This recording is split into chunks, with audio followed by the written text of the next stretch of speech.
You have to pick a path of discipline. I found that nothing in life is worthwhile unless you take risks. Nothing. Motivation is a feeling that comes and goes, and it doesn't matter whether it's there or not. Discipline is infinitely more important. So no matter how you feel, get up and do what you're supposed to do. That's it. And that's discipline. It's not motivation. If you only did what you were supposed to do when you were motivated to do it, that's leaving it to chance. But if you're disciplined, you go do what you're supposed to do. That's the way it works. And this thing that people do where they avoid discomfort, it sounds ridiculous, but it just creates more discomfort. You don't realize that in embracing discomfort and forcing yourself to do something very uncomfortable that you can control, like an ice bath, like a sauna, like a run, like a workout, you are eliminating another form of discomfort. I torture myself physically. I'm always working out. I'm always exhausted. I'm always taking ice baths. I was in the sauna before I got here today. I'm always doing something. Always. I never have a day where there's not some kind of struggle. If I have a day where I just lay around, I'm like, this is weird. Like, it's one of the things that I have to do on vacation. When I get up in the morning, whenever I'm on vacation, the first thing I do is work out. I'm like, I gotta do this, otherwise I'm not gonna be able to enjoy this time off with my family. I gotta get up before everybody else, and I gotta work out hard. Look, when you're a kid, you're all potential.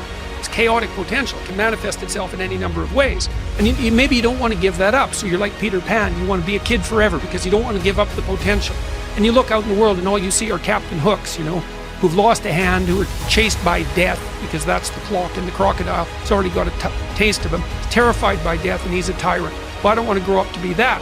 So I won't be disciplined at all. Well, that's no good because the way the potential transforms itself into actuality is through discipline. Our minds are like a f***ing garage. And the garage, if you open a garage and it's all cluttered up, it's all f***ed up, you can't put your car in there. You got boats and you got kids' toys and shit everywhere. But if you organize that garage and you put everything in its rightful spot, you can put that car in there. You can put two cars in there. You can put bikes in there. And that's like with the mind. People talk about discipline, determination, repetitions and all this. Consistency. Why people fall off the wagon so often is because their mind is foolish. There's no room in that mind for discipline. There's no room for consistency. They may do it once or twice, but then the mind takes over and that cluttered garage comes in. And then it's like a circuit breaker, man. A circuit breaker just overloads and sparks. And our minds, that's our mind, man. It's like a circuit breaker that has so much in it, you keep on loading it, you can't put any more into it. Clearing space in your mind so that you have room for all those disciplines. Waking up early, taking those, because they do mean something.